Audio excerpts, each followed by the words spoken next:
तो कहानी के शुरू में हमें दो बच्चों को दिखाया जाता है जिनका इस दुनिया में कोई भी नहीं था। एक आदमी इन बच्चों को खरीदकर अपना गुलाम बना लेता है, जिसके बाद इनकी जिंदगी में और भी ज्यादा मुश्किलात आ चुकी थी। इनकी जिंदगी गुजर तो रही थी पर बहुत ज्यादा इन पर जुल्म किया जाता था। इनसे वो आदमी हर किस्म का काम करवाता था। उन दोनों बच्चों की जिंदगी मुश्किल तो थी पर दोनों एक दूसरे का ख्याल रखते थे और उनके ख्वाब सोच सब एक जैसी थी और बड़े होकर एक अच्छा जनरल बनना चाहते थे। ये लकड़ियाँ काटते और उन्हें जमा करते थे, फिर जिसके बाद वो उन्हीं लकड़ियों से लड़ने की प्रैक्टिस करते और कई सालों से वो एक साथ ट्रेनिंग कर रहे थे। वो लड़ने की प्रैक्टिस इसलिए करते थे ताकि वो एक अच्छा सिपाही बन सके और अपनी लकड़ी से बनी हुई तलवारों का इस्तेमाल भी बहुत अच्छी तरह से करने लगे थे। एक दिन जब वो ट्रेनिंग कर रहे थे तभी वहाँ पर एक जनरल आ जाता है जो इन दोनों को लड़ते देखता है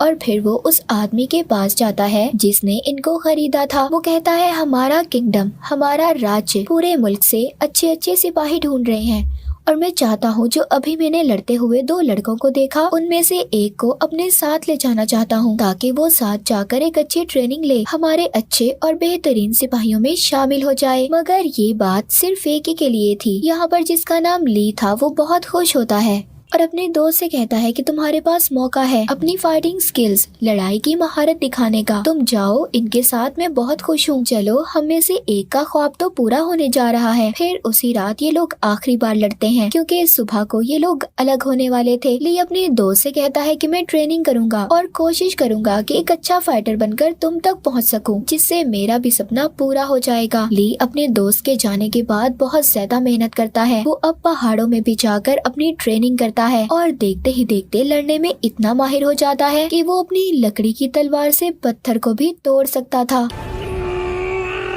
एक दिन जब ली अपनी झोपड़ी में आराम कर रहा था तभी उसका दोस्त इसके पास आता है जिसकी हालत बहुत खराब थी। वो मरने ही वाला था। उसका दोस्त बताता है कि किंग के भाई ने उन्हें मारने की कोशिश की और जब किंग के भाई के साथी किंग को मारने आए तो उन लोगों ने मुझे वहाँ का राजा समझकर मुझ पर हमला कर दिया। ली का दोस्त मरते हुए उसे एक नक्शा देता है। कहता है इस नक्शे की मदद से तुम आगे गांव में जाओगे जहाँ पर तुम्हें आर्मी मिलेगी जो तुम्हें एक फाइटर बनने की ट्रेनिंग देंगे। इतना कहकर उसका दोस्त मर जाता है। ली अपने दोस्त की बात सुनते ही गांव की तरफ भागने लगता है जहाँ पर रास्ते में कुछ लुटेरे उसका रास्ता रोक लेते हैं। वहाँ पर ली की इतने सालों की ट्रेनिंग काम आती है। एक एक करके ली वहाँ पर सबको मार गिराता है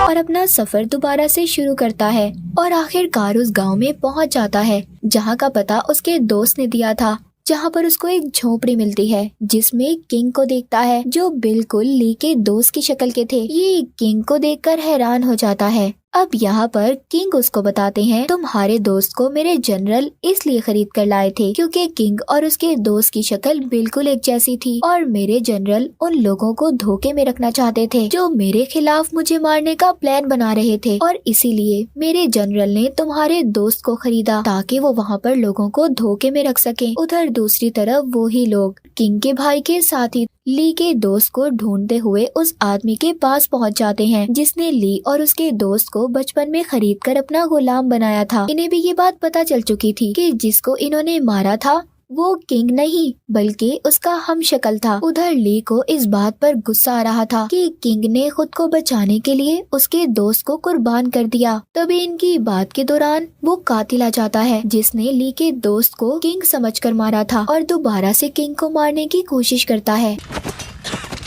वो कातिल ली को उकसा रहा था कि इस किंग की वजह से तुम्हारे दोस्त की जान गई है, इसको मार दो, किंग ने तुम्हें धोखा दिया है। लेकिन ली उसकी बातों पर ध्यान नहीं देता और उल्टा उस कातिल पर ही हमला कर देता है क्योंकि उसे इस बात पर यकीन था कि उसके दोस्त को इस कातिल ने ही मारा है। ली और कातिल की बहुत लड़ाई होती है और बहुत ज्यादा लड़ने के बाद आखिरकार ली कातिल को मार ही देता है।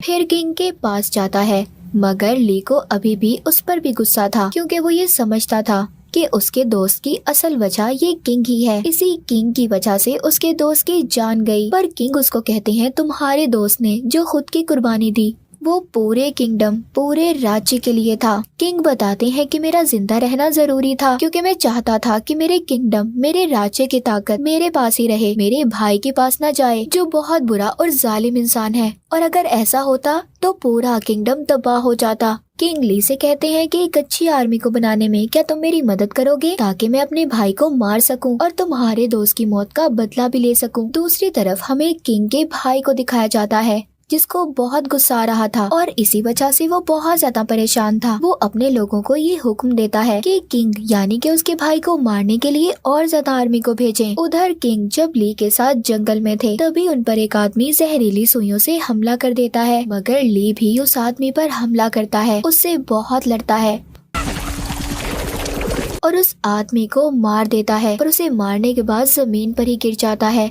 ली बेहोश हो गया था क्योंकि एक जहरीली सुई उसे भी लग गई थी। पर उसकी खुशकिस्मती ये थी कि किंग उसको बचा लेते हैं और उसकी उस वक्त तक देखभाल करते हैं जब तक वो ठीक नहीं हो जाता। एक दिन बहुत सारी आर्मी इनके पास आती है जिन्हें दोनों देखकर डर जाते हैं, पर बाद में इन्हें पता चलता है कि ये तो उसी जनरल के सिपाही थे जिसने ली के दोस्त को खरीदा था। वो किंग का खास आदमी था और अपनी वफादारी की अभी भी कसम खाता है कि उसने किंग से कोई गद्दारी नहीं की। और फिर वो किंग से ये वादा करता है कि वो उन्हें उनका रॉयल थ्रोन, उनका कीमती पत्थर उन्हें वापस दिलवाने में उनकी मदद करेगा। उधर किंग का भाई जो अभी तक किंग को मारने में कामयाब तो नहीं हो सका था, पर फिर भी वो अपनी सारी आर्मी के सामने ये ऐलान कर देता है कि वो अब पूरे किंगडम का राजा है, इसीलिए वो किंग को भी मारना चाहता था। दूसरी तरफ किंग बहुत दुखी थे क्योंकि उनकी आर्मी उनके भाई की आर्मी से बहुत कम थी, इसी तरह वो उनका मुकाबला नहीं कर पाते। अब किंग का जनरल उनको पहाड़ी कबीले का बताता है जिनके पास बहुत सारी आर्मी है।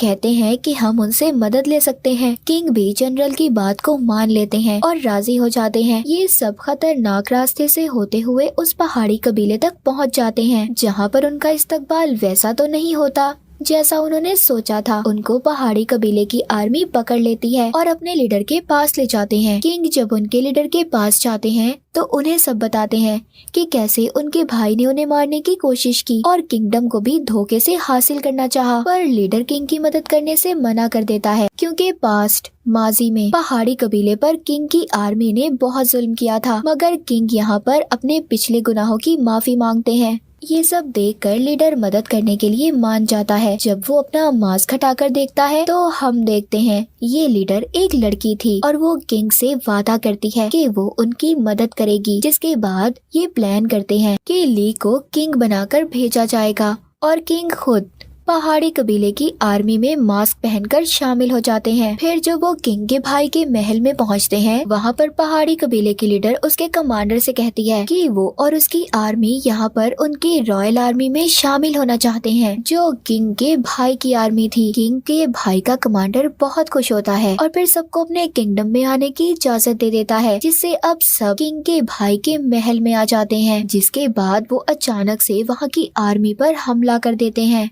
उधर किंग ली और जनरल को खुफिया रास्ते से जाने का कहते हैं और खुद रॉयल आर्मी पर हमला कर देते हैं। यहाँ पर किंग के भाई की आर्मी और पहाड़ी कबीले की आर्मी की जबरदस्त लड़ाई होती है, पर पहाड़ी कबीले की आर्मी तादाद में बहुत ज्यादा थी और लड़ाई में भी अच्छी। इस वजह से किंग वहाँ पर बहुत से सिपाहियों को मारने में कामयाब हो जाते हैं।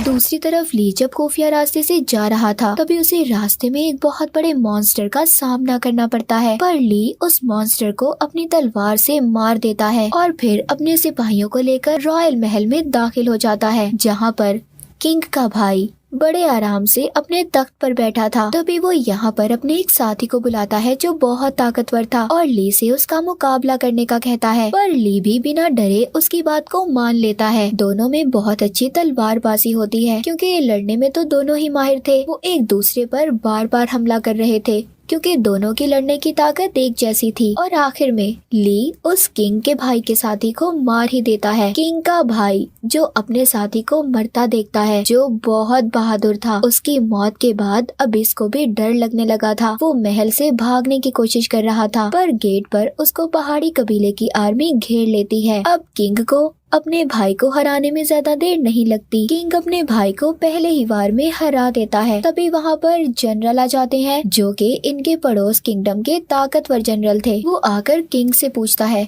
कि आखिर इस जंग की वजह क्या थी। किंग कहते हैं कि मैं अपना तख्त अपने भाई से वापस लेना चाहता था ताकि इसका गलत इस्तेमाल गद्दार ना कर सकें। किंग उस जनरल को सारे जापान के किंगडम्स को इकट्ठा करने का कहते हैं ताकि सबको इंसाफ मिल सके। ये बातें सुनकर जनरल किंग का साथ देने के लिए तैयार थी। सब वहाँ पर आर्मी को मारने के बाद अपनी जीत का जश्न मनाते हैं। पहाड़ी कबीले की आर्मी भी हमेशा के लिए किंग का साथ देने के लिए तैयार हो जाते हैं। मूवी के आखिर में पहाड़ी कबीले की लीडर ली को अपनी तलवार देती है। ली की बहादुरी और तलवार के साथ ली अपने जनरल बनने के सफर पर चल पड़ता है जिसके ये बहुत करीब था। और इसी के साथ ये मूवी यहीं पर खत्म हो जाती है।